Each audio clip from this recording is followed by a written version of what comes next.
नमस्कार, मी अश्विन बापट. आपण बघताय 10च्या बातम्या एबीपी माझावर. बुलेटिनच्या सुरुवातीला या तासाभरातली एक मोठी बातमी. उपमुख्यमंत्री अजित पवारांना एक मोठा दिलासा मिळतोय. अजित पवारांची आयकर विभागाने जप्त केलेली संपत्ती ही मुक्त करण्यात आली आहे. दिल्लीच्या ट्रिब्युनल कोर्टाचा एक मोठा निर्णय समोर आलाय. पार्थ आणि सुनेत्रा पवारांची संपत्ती ही जप्त करण्यात आलेली आणि आता त्याच अनुषंगाने एक मोठा निर्णय समोर आलेला आहे. दिल्लीच्या ट्रिब्युनल कोर्टाने दिलेला आहे निर्णय. अजित पवारांची आयकर विभागाने जप्त केलेली संपत्ती ही मुक्त करण्यात आली आहे.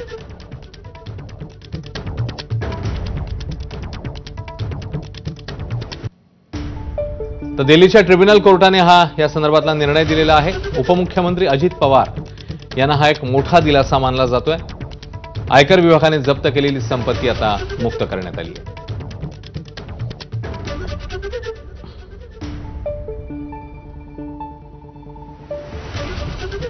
पार्थ पवार आणि सुनेत्रा पवार यांच्याशी संबंधित मालमत्ता देखील मुक्त करण्यात आलेल्या आहेत. त्यामुळे अजित पवार आणि त्यांच्या कुटुंबियांनाच हा एक प्रकारे ट्रिब्युनल कोर्टाचा निर्णय म्हणजे दिलासा असल्याचं मानलं जात आहे.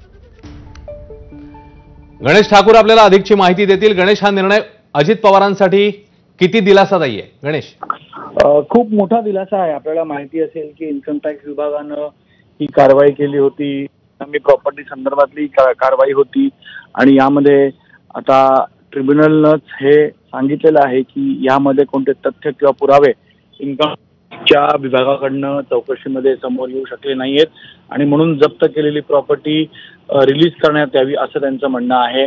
त्यामध्येच एक वेगवेगळ्या कंपनीचा उल्लेख होता. त्यांची चौकशी केली गेली होती.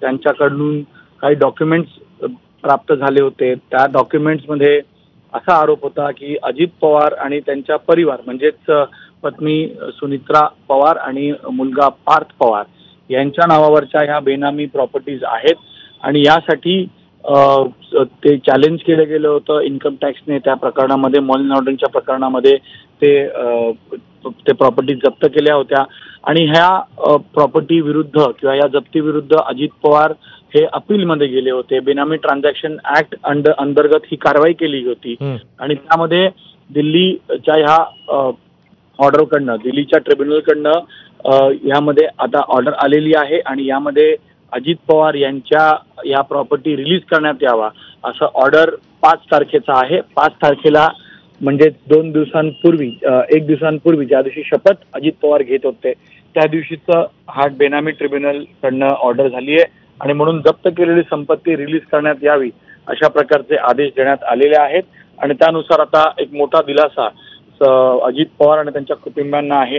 या प्रकरणामध्ये आणखी काही माहिती समोर येते. त्यामध्ये आपल्याला माहिती असेल की ईडीनं ही कारवाई केली होती. ईडीच्या कारवाईमध्ये अजित पवारांवरती, त्यांच्या परिवारावरती बेनामी संपत्ती जमा करणं, मनी लॉन्ड्रिंगच्या मार्फत बेनामी प्रॉपर्टी जमा केली गेली अशा प्रकारचे आरोप होते आणि यामुळेच ही कारवाई केली गेली होती. पण आता या प्रकरणामध्ये मोठा दिलासा अजित पवार आणि त्यांच्या परिवाराला मिळालेला आहे. यामध्ये आता अजित पवार यांची संपत्ती ट्रायब्युनलला रिलीज करायला सांगितलं आहे आणि त्यानुसार आता पुढची कारवाई करण्यात येईल. जे डॉक्युमेंट्स मिळत आहेत त्यामध्ये गुरु कमोडिटी एक विषय आहे.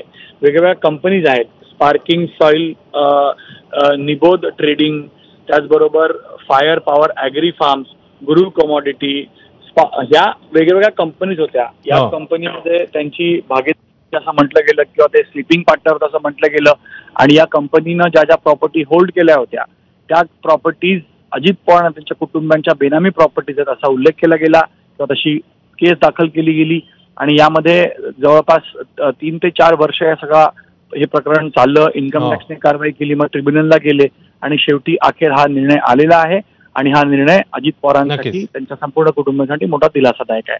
धन्यवाद गणेश या सगळ्या सविस्तर माहितीबद्दल. आता अन्य घडामोडी. विधानसभेचं विशेष अधिवेशन उद्यापासून सुरू होणार आहे. या अधिवेशनात सर्व आमदारांना गोपनीयतेची